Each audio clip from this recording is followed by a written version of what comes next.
The next speaker is Jonathan Finks, MD. He's a clinical assistant professor in the Division of Minimally Invasive Surgery, Section of General Surgery, here at the University of Michigan.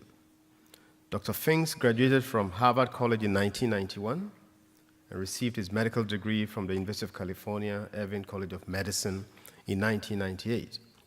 He completed his general surgery residency at the University of Cincinnati College of Medicine in 2003 and then completed a fellowship in minimally invasive surgery at Oregon Health and Science University. He joined the faculty at the University of Michigan Health System in August 2005. Dr. Finks' clinical interests are in minimally invasive and bariatric surgery, and his research interest is in the area of quality improvement in bariatric surgery. He's also interested in advancing surgical training in developing countries and has participated in laparoscopic skills training in Ghana, Africa. He's also working with a hospital in Addis Ababa to help local surgical leaders develop a surgical residency program. Dr. Finks, we'll take questions after all the three presentations. Thank you.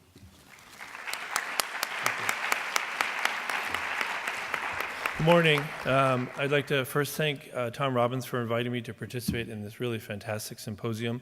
I would preface my remarks by saying that my enthusiasm for global health far outstrips my experience, and I have a lot more to learn than to teach. That being said, I will do my best to talk a little bit about an experience I had in Ghana in 2008. Oh, that's interesting. I'm not sure how that happened, but it's nice. Anyways, I probably should use this. So in 2008, I had a strong interest in developing a laparoscopic skills training program for Ghana. And there were a couple of questions. What you might ask is not just why Ghana, but why laparoscopic skills training. I guess I'll start with why Ghana. The University of Michigan has had a long-standing relationship with the medical college in Ghana that spans back decades, including members of the Department of Gynecology and Obstetrics, as well as PM&R, infectious disease, and many other fields. So we already had a strong relationship. In addition, in 2005, with money from Johnson & Johnson, a skills training center was built on site at Korle-Bu Medical Center in Accra, Ghana. Initially, it was built to put on what's called the Advanced Trauma Operative Management course, which is a course that was developed for operative trauma management in the United States and was brought to Ghana. And that course was very successful. They brought several surgeons from Ghana to the United States to essentially train the trainers. They went through an extensive course here, and then they went back to Ghana and they put on this course. And this course continues to run, and surgeons from all across West Africa continue to come to the Skills Center at Korle-Bu to train in this very useful course. But since that time, the Skills Center has been used for multiple other training areas, including ophthalmology, gastroenterology, orthopedics, ophthalmology, all sorts of areas. And they also had a fair amount of laparoscopic equipment on site because of donations from a lot of the manufacturers that make that equipment. And finally, there were a number of surgeons at Korle-Bu who were actively performing laparoscopic surgery, albeit with various levels of training. And so it seemed like a natural fit. Some would criticize bringing such, just for those of you, I forget you're all public health students, so I should back up a little bit. Laparoscopic surgery, you may or may not be aware, is just surgery that in the abdomen that involves the use of small ports, cameras, lighting equipment, in order to avoid large incisions and to perform surgery with small incisions. The benefits are several. They include less pain, substantially reduced risk for postoperative infection, early return to productive activity. So there are a number of benefits to laparoscopic surgery, but we did receive some criticism. A lot of people said, well, you're bringing expensive technology to a place that sometimes lacks resources even for neonatal care, and so, why would you be doing that? And to some extent, that's true, but I think sort of advanced technology can be a tool for capacity building as well. There have been surveys of physicians in Ghana and other countries that look at what are the important things to them that would keep them staying in their own country. And almost always at the top of that list is the ability to practice state-of-the-art medicine. And in today's world, laparoscopic surgery is state-of-the-art medicine. And so the ability to do that at centers like Korle-Bu and Kumasi is very important as a tool to retain surgeons. In addition, there are a lot of wealthier people in countries like Ghana and other African countries who will go away for their medical care. If it's fairly advanced, they'll go to Europe or the United States in order to get laparoscopic surgery and other advanced procedures. Whereas if you could make a hospital like Korle-Bu become a center of excellence for minimally invasive surgery, they would actually attract paying clients who would help subsidize the other areas of the hospital. So that's my pitch for bringing laparoscopic surgery training abroad. I hooked up with a faith-based NGO called International Aid that was active at that time. They've since dissolved during the financial crisis, and several of the members from that have gone back and with other NGOs. But their specialty was in medical education and medical equipment. And so we hooked up with them and brought these essentially boxes or trainer boxes for surgical simulation. And we used basically an off-the-shelf laparoscopic skills training program called the Fundamentals of Laparoscopic Surgery. And that program involves some didactic lectures about the technology and the physiology of doing laparoscopic surgery. It also involves essentially 5 skills that you perform in the box. Simple things like using your both hands to move a peg from one stand to another and then back, cutting a circle in cloth, putting a ligating loop on a piece of rubber, and then doing suturing and knot tying. Sort of basic skills that are really critical to have when you're doing laparoscopic surgery. And of course, the idea wasn't that this course was going to make everybody competent in laparoscopic surgery, but it sort of covers some of the basics for them to move forward. So we went down there, and I had 2 surgeons with me. One, Ashley Vernon from Brigham and Women's Hospital, and another was Alan O'Kranick from the University of Toronto. And we essentially spent a whole week there in the skills, largely with lectures and also in the skills lab as well as in the operating room. And we did pre-testing and post-testing on all the some didactic questions as well as on the skills stations. And at the same time that I was down there, there were faculty from the Department of Gynecology, led by Arnie Advincula, who were essentially doing the same thing with the gynecologists at Korle-Bu. So it was a great course. And when I spoke with Tim Johnson, who's the chair of OB-GYN here at the University of Michigan and has essentially started the residency program at Korle-Bu 20 years ago, he said one of the things that people spoke about most when they spoke to him after this course was that Arnie, the gynecologist, and myself did a lot of the initial lectures together. So we had the gynecologist and we had the surgeons in one big auditorium, and we gave sort of combined lectures. And apparently that was the first time that those 2 groups had actually been together in the same room. There was a fair amount of rivalry, and that a lot of them came away really pleasantly surprised that we got along so well. So anyways, we put on this course. We did some time in the operating room. I operated with Dr. Darko, and we did gallbladder surgery laparoscopically. It was great. As you can see, it was fairly well attended. And then this is just some of the pre and post testing. This is from some of the didactic testing. This is from the various skills stations. You can see significant improvement from the beginning of the course to the end in all the skills.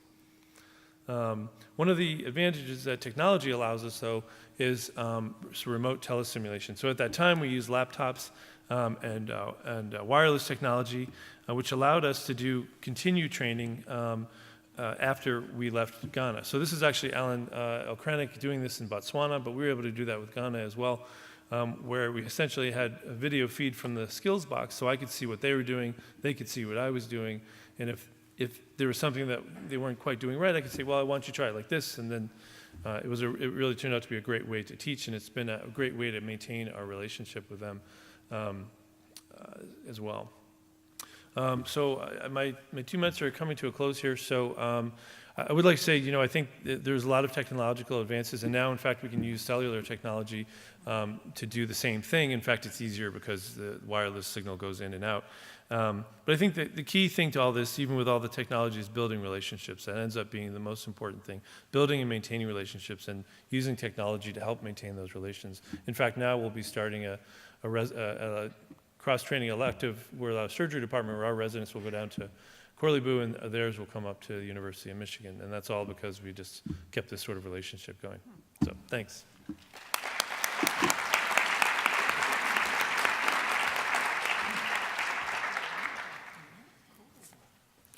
Thank you very much. The last speaker for this session is Ted Hans. Ted is the University of Michigan Medical School's Chief Information Officer. His research activities include building innovative networks of educators and learners in Africa to facilitate sharing of locally developed curriculum materials and best practices, and identifying contributing success factors and success metrics for collaborations between institutions in developed and developing countries for the purpose of advancing international academic collaborations. It's a long sentence. He's currently his PI on the Hewlett Foundation-funded African Health OER Network and co-PI on an NSF Virtual Organizations as Socio-Technical Systems Grant. Ted.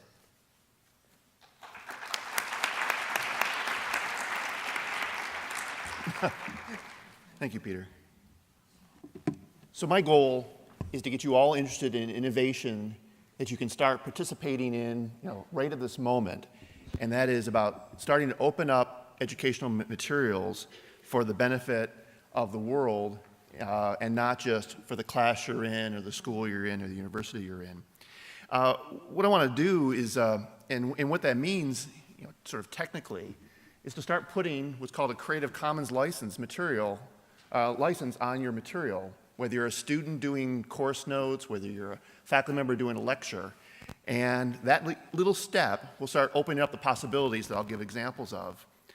One of the fun things of being here at the University of Michigan is how much rich opportunities we have here today. And the CEO of Creative Commons is actually on campus today. This Creative Commons license is a global movement to put free and open permissions on materials, whether it's music, whether it's learning materials, whether it's artworks, for sharing. And that's a key enabler of what I'm talking about.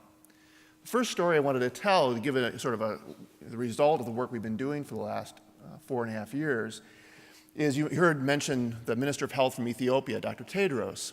Well, he was visiting the University of Michigan last year, and we're sitting in a conference room, and he was describing one of the big challenges he had in Ethiopia, where they're really trying to scale up the number of physicians they train. And he said that they're going to have to start training thousands of people in cesarean section techniques. And he said, I'm not sure how to start putting that material together and how to package it and how to distribute it. And Kathleen, my colleague right there, slid a DVD across the table and said, here you go. And this was a series of learning modules developed at the University of Ghana, not here at the University of Michigan, but at the University of Ghana. Again, locally contextualized learning materials that could be had a Creative Commons license on it that said explicitly that anyone in the world can take this, reuse it, adapt it, translate it, redistribute it anywhere for any purposes you might have. So now Dr. Tedros is now distributing that in Ethiopia. Thousands of people are getting trained using materials from across the continent that only a very slight few seconds of voiceover had to change that material to make it contextually relevant for Ethiopia. So that's the kind of thing we've been trying to build, is that kind of leveraging. So what we really want to do is share legally, using this concept of open educational resources. You've seen this acronym thrown up a few times. Free, public, and available for reuse. So the questions you might ask is, why would you make your materials available? Why would you put an open license on them? One is time. You look at the context of very busy clinicians, whether you're in a nursing school, school of public health, medical school, where you're teaching, doing research, and maybe doing service. how can you make it more productive use of your time? And by standing on the shoulders of giants, you can leverage other people's work legally in your own work. Also, it's reducing the cost of materials. One of the things that you may have heard, the state of California last week said that they're going to start using open textbooks to try and drive down the cost of K through 12 and community colleges across the state. So that's going to be an effort that they're working on. And then the quality of content. One of the things that we want to do is improve the quality of the content that we share with our students, and the implicit peer review of putting it up online and getting feedback is part of that. And then recognition and collaboration. When people started putting up material, you start hearing from people around the world who've got similar interests, whether it's instructional interests, research interests, community interests, who will contact you and start working with you on that. That, we have plenty of evidence of how that's working. So the challenge that we're focused on here is capacity building for health education. Across, again, dental schools, nursing schools, medical schools, schools of public health, how we can address the global health crisis through capacity building. I mean, this is one of the things that Prof. Donkor was talking about, was they had, I can't remember the exact multiple, but 2 or 3 times the number of students they could possibly take in to their medical school, all with straight A averages. There's more sort of input capacity in terms of qualified applicants to the medical school, but not enough capacity in the facilities or in the instructional staff to expand the medical school. Well, how can we use some of these resources to help train more people with higher quality materials? The education challenges, you've seen this from some of the pictures, are low budgets in the environments, again, a small workforce, hopefully some of the evidence you heard before, shrinking the brain drain out of the countries, and the high disease burden. One of these, this is an example right here, is a ward rounds that the medical students haven't even shown up for. And so a lot of challenges in terms of trying to provide learning opportunities in a clinical setting where the students can't even see the patient. So these materials are ways for students that complement the lectures and the clinical experiences and allow them to sort of reinforce what they're learning. So what we've built with Prof. Donkor, with other universities in South Africa, and now increasingly in East Africa, is the African Health OER Network, which is building a community of people who are sharing and creating resources, again, locally contextualized, but now made available to anyone around the world to use and adapt. And this is addressing curriculum gaps. It's really supporting health education at all levels across the continent, and it is truly a global movement. My colleague Kathleen and I just got back from 10 days in Ghana, where we ran a workshop last week in Accra, where we had participation from South Africa, Ghana, Kenya, Rwanda, and a couple other countries, all working together in this workshop on how to do the capacity building for creating these learning materials. So some examples is talked about local context. The textbooks from the North are often inappropriate for local context, whether it's techniques we may use regularly here that aren't used in Africa, or again, the demographics of our patients are inappropriate. And by using locally developed materials, again, the students will see in their learning materials the same presentations they'll see in the wards and clinics. We also are doing this in truly, as I say, global collaboration. There's this nursing school, midwifery program, a nursing school at Kamuzu College in Malawi, where they had no materials. And they put a call out for requests. And again, it's easy to photocopy things out of journals or out of textbooks, but again, you can't legally distribute those. The quality of the material gets worse and worse as you do that kind of duplication. If we can create these materials electronically, again, locally relevant, with permission for sharing and redistribution, they are, again, much more useful for the people in the community and at free distribution costs. Now, we don't deliver all these electronically. Some of them are on paper, some of them are on CDs, some are on servers. They're all fit to the local delivery need. So an example of that is we developed material that could be delivered either on a DVD or on a local server that recently Kathleen's been working at bringing this down to the mobile phone. Now, these don't have to be smartphones, But these same videos, the formative evaluations, quizzes that are part of this, can now be all delivered on a mobile phone. Just put on a mini SD card and distributed among the learners. Then I mentioned this video that was a set of materials, learning materials that were provided to Ethiopia. These are not just surgery videos. These are truly set up to be learning materials. And the examples here have the videos as well as quizzing, additional learning resources, all in a curricular, pedagogically driven structure.